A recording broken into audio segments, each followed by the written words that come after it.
Will my car battery die from installing a dash camera? I'm Ben from Safe Drive Solutions, your dash cam specialist, and we're going to split this video up into 5 different topics.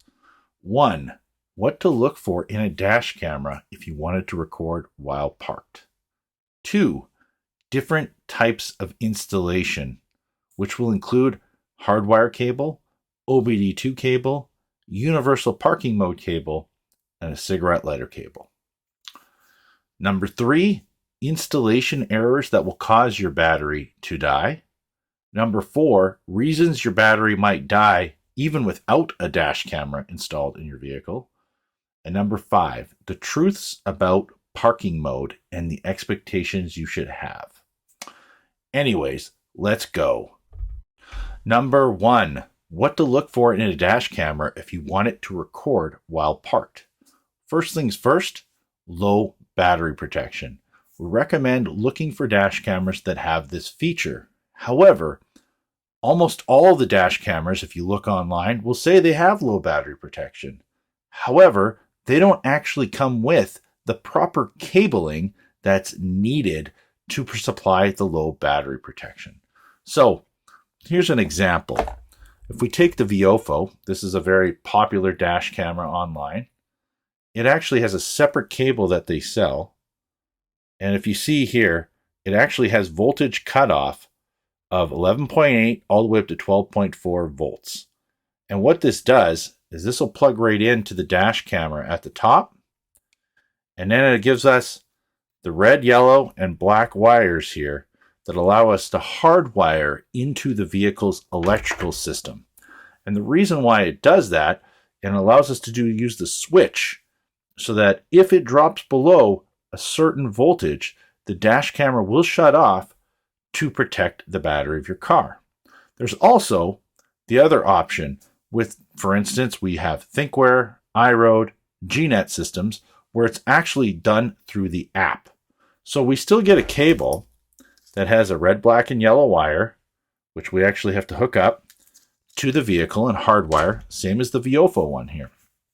The main difference is when we're actually hooking it up, we actually log into the app and we turn on parking mode manually through the app.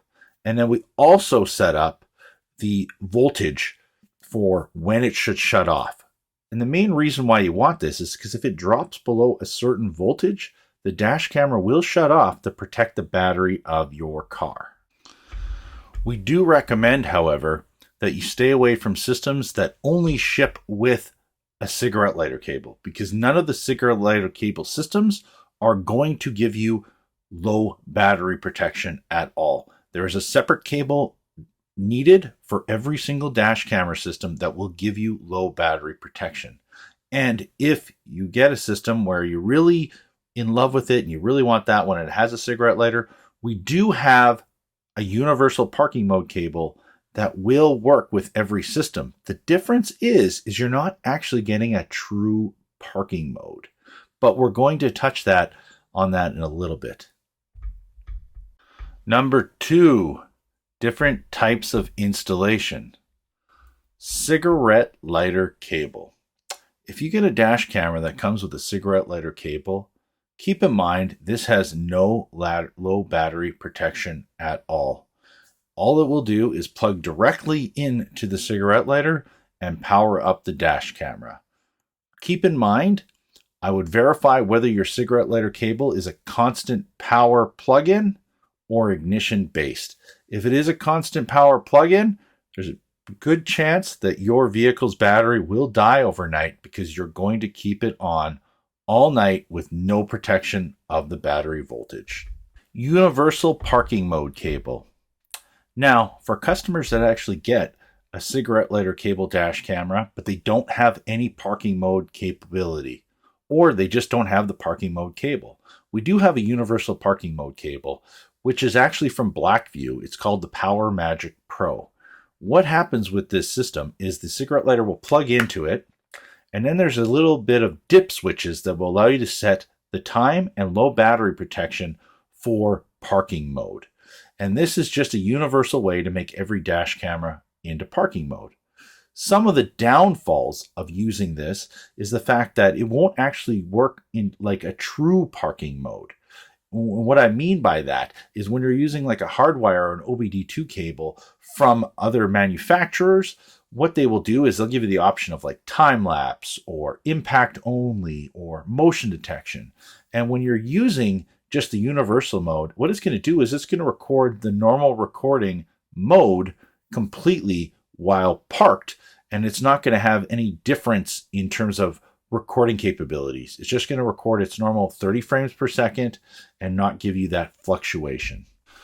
OBD2 cable installation. So what the OBD2 cable is basically it plugs directly in underneath your dash. Pretty much every vehicle except a few Teslas have an OBD2 cable plug-in. And this is what a mechanic would actually plug into to do a diagnostic, to clear your check engine lights or find out if your oxygen sensor's on or something like that in terms of challenges with your vehicle. Now, this will plug right in to that connector. What it does for you is it will give you parking mode, and it will also give you low battery protection because the dash cameras that it does work for have low battery protection built into the systems. Okay. Now, people do have a few concerns in terms of, well, how's the mechanic going to plug in and still run a diagnostics on my vehicle? Well, there's absolutely no challenge with that at all because it simply just unplugs and the mechanic can plug in the other scan tool to verify what's going on. And it also gives peace of mind because if there is anybody saying there's a problem with electrical in your vehicle, this can literally unplug in 2 seconds and you're completely ruled out of having any electrical challenges in the vehicle. Hardwire cable. This is the most common way to get a dash camera installed where it will record while parked. So typically what happens with the systems we carry is you're going to be using a cable that has a red, yellow, and a black wire. What's involved with that is you need to hook them up to a constant power, ignition source, and ground it to the vehicle. So main reason why you would do this is so that you get the low battery protection built into the dash camera and so that you have the parking mode capabilities to work. So there are a few systems out there on the market. We don't currently carry them where you would only hook up a red and black wire. Now, typically on those systems there, the red and black wire would be hooked up to like a constant power and a ground, and then they have like a voltage cutoff that will shut the dash camera off when it goes down below a certain set voltage. Either way, the Hardwire cable is the most popular way to install it for parking mode. Power cell installation. So what a power cell is basically a backup battery that actually gets installed typically under the seat or somewhere else in the vehicle. What happens is it's hooked up to power and ground and ignition. Some power cells only get hooked up to ignition and ground. What happens with this is as you are driving around with your vehicle, it charges up the power cell. Most of them last from anywhere from 16 to 24 hours while in parking mode. So when you turn your ignition off, what happens is the power cell switches on into parking mode. And the parking mode will last until that power cell runs out of battery power. Keeping this completely isolated from the battery in your vehicle, which in turn means you will never have your battery die. Installation errors that will cause your battery to die. Low battery voltage setting. So when you log into your app or you have a VIOFO, for instance, low battery protection cable, you can actually select the low battery voltage setting. Now, why does this matter? Well, sometimes there are some dash cameras out there that have it preset at like 11.4 volts, which means you have no control over this voltage setting at all. I actually did dash cam installation of a Van True dash camera for a customer. And I said to him, hey, I don't really like that the low battery voltage setting is preset at 11.4 volts. Kind of has me concerned because all these newer vehicles have computers that need to be protected. Your computer wants to see a certain set voltage. And guess what? 2 days later, customer calls me, he's telling me his battery died and he needed to jump the actual battery in the vehicle. And I'm like, well, yeah, I warned you about that. The systems that we carry, I always recommend setting for 12 volts or higher because I typically don't get any calls from customers saying my battery died as a result of my dash camera. Now, don't get me wrong, batteries do die on vehicles. It does happen. But you want to make sure that it's not as a result of the dash camera. And if you take a lot of these settings and change it to 12 volts or higher, typically you're going to be fine and you're not going to have to worry about a lot of those challenges. Improper installation. So, when installing a hardwire cable, I've often gotten calls from customers where they've told me, your dash camera that you sold me is killing my battery overnight. So I go, okay, there's always a possibility. Maybe there's something wrong. Maybe it's a defective unit. I haven't seen one that actually has done that when installed correctly, but, let's talk through this. So, I've had customers, they're talking to me, they're explaining to me about how it's hooked up directly at the fuse box. And the big thing that typically goes wrong here is people are under the assumption that a vehicle, the way vehicles operated in like the 1990s or early 2000s, don't operate the same way on brand new vehicles. So they look and go, well, it's the radio fuse. So radio fuse should work on switched ignition. Well, guess what? That's not true. So what happens is they automatically use a fuse tap. They take the fuse tap and they put it into the radio spot, and then they find a constant power one and hook it up into the constant power spot. And then they wonder why the dash cam is killing the battery overnight. And a big thing to do with that is they didn't actually test the fuse that they're putting in for the fuse tap.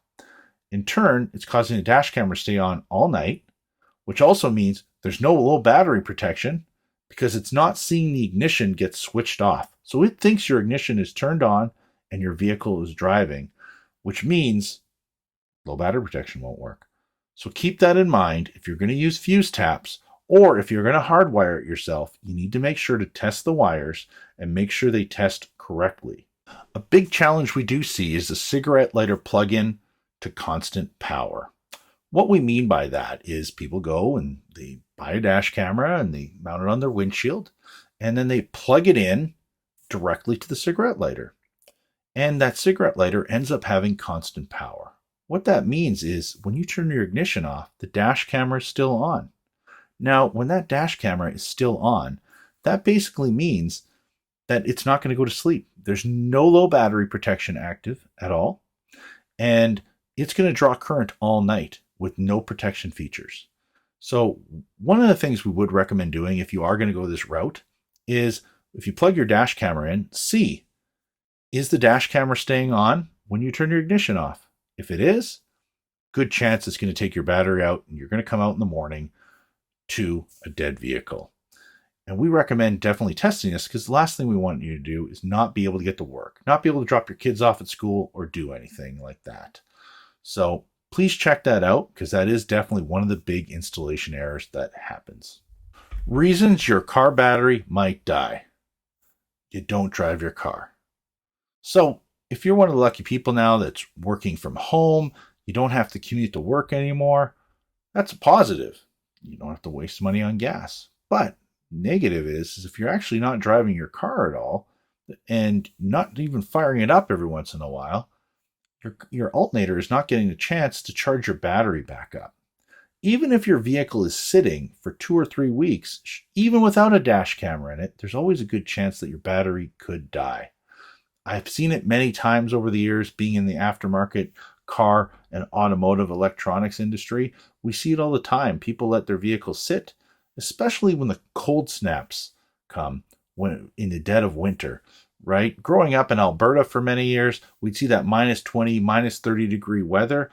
And we'd see people literally have a bad cell and the actual car battery would just go overnight. A lot of times, aftermarket electronics would be blamed for this, but most of the times, more than others, it would usually be a bad cell. And it does happen. Just like electronics, you do end up having defective parts. Version 2. We are going to go a lot more in depth than we have on any of our prior videos. We actually have 4 of our most popular dash cameras. We put it on the bench. We're going to test total current draw. We're going to show you. So we're going to have the iRoad X11, Thinkware U1000, Thinkware F200 Pro, and our GNet Geon 3. And we are going to give you the breakdown of what the current draw is in parking mode. We even go as far as giving you the difference of energy saving mode on the U1000, energy saving mode with the radar sensor, and motion detection. So we're going to give you all that information. We're also going to show you how to take that information and find out how long you will be able to record in parking mode if you decide to use a power cell. Because the problem right now is you look on Amazon, $49 for a dash camera and 24-hour parking mode. It's total crap. You can't get 24-hour parking mode on these $49 cameras. And even on the majority of the cameras on the market, your battery will not support it on the majority of parking modes that are available. So you need to be prepared. You need to understand what you're getting into. And I always want to make sure to explain this to my customers that you are not going to get 24-hour record time because your battery is not going to support it. So it just depends if you're worried about while driving or if you're worried about while parked. It's 2 completely different things, but I know a lot of people want parking mode. So we're going to dive right into here, and there's a lot of information that we're going to be giving this out. And if you have questions, please ask below, comment below, because there's probably going to be a lot. So first things first, what is low battery protection? So all of these dash cameras that we currently offer at Safe Drive Solutions have low battery protection. What that means is you can set a specific voltage where if the vehicle's voltage drops below that set voltage, the dash camera will shut off to protect the battery of the car. Now, I always recommend that this is set for 12 volts or higher. Now, why would you want this? Well, the main key reason why you want this is because you don't want to come out in the morning and your battery is dead because the dash camera was recording all night. So this setting is something that needs to be in there so that you can get to work, so you can drive around, so you can bring the kids to school. Whatever you need to do, you want to make sure that that car starts. Hi, so what you're going to see in the following test is a multimeter hooked up to the constant power line. That way we can get the correct current draw of all these dash cameras in parking mode. We also will have the ignition line. We're going to disconnect the fuse, and by doing this, we will be throwing the dash camera into parking mode. All of the dash cameras will be a 2-channel configuration, so front and rear, except for the Geon 3, which will have all 3 cameras hooked up to it. We also are going to be using a power supply. That way we can regulate and keep the voltage completely the same, and it is a completely controlled environment. Anyways, watch and learn. Parking recording will now start.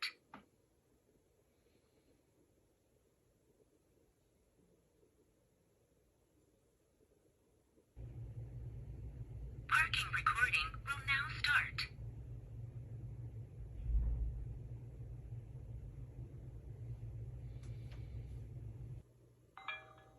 Entering parking mode.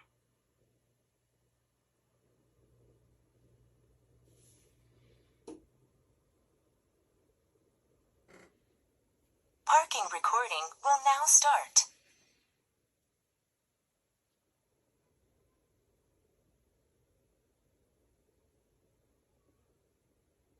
Parking recording will now start.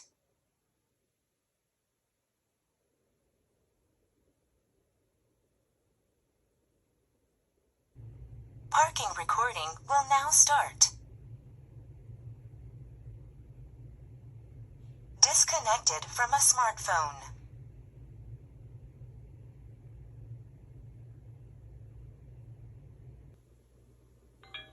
Records in parking mode.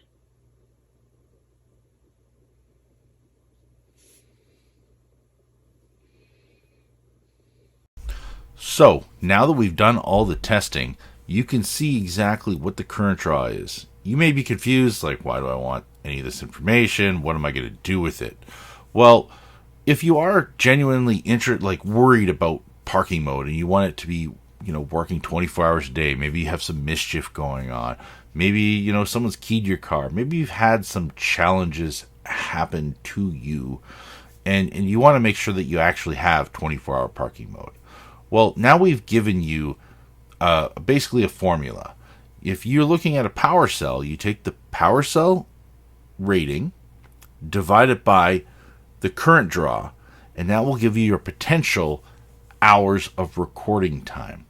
So now, you take something like an iRoad X11 and you divide that like 6,000 milliamp hours divided by the 250, and you're going to get about 24 hours of parking mode. So now you get your 24 hours of parking mode. Now, the big thing too with all these power cells is to fully charge them, you typically have to drive about 40 minutes per day. 40 to 45 minutes per day. So if you're a commuter, awesome, you're going to get it charged. However, if you're someone who's working from home all day, like maybe you're working from home now, and all your day consists of is, hey, I need my Timmy's. I need to go get my Timmy's coffee. I need to get my Starbucks coffee. And maybe you hop in your car and drive 5 minutes and drive back. You're not fully charging it up either. So, I just really want to make sure that people don't have a misconception of what these systems do for you. The main purpose of a dash camera is to protect you in case of an accident and to be able to tell your side of the story.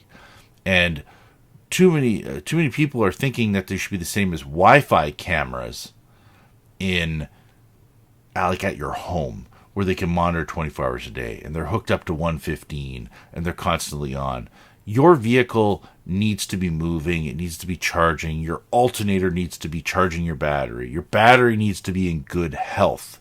As long as all those things are good, it just comes down to what you want out of that camera in parking mode.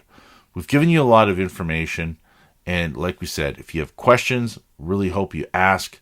We are here to help, and hopefully this wasn't confusing at all. Really, we just want to make sure to try and educate.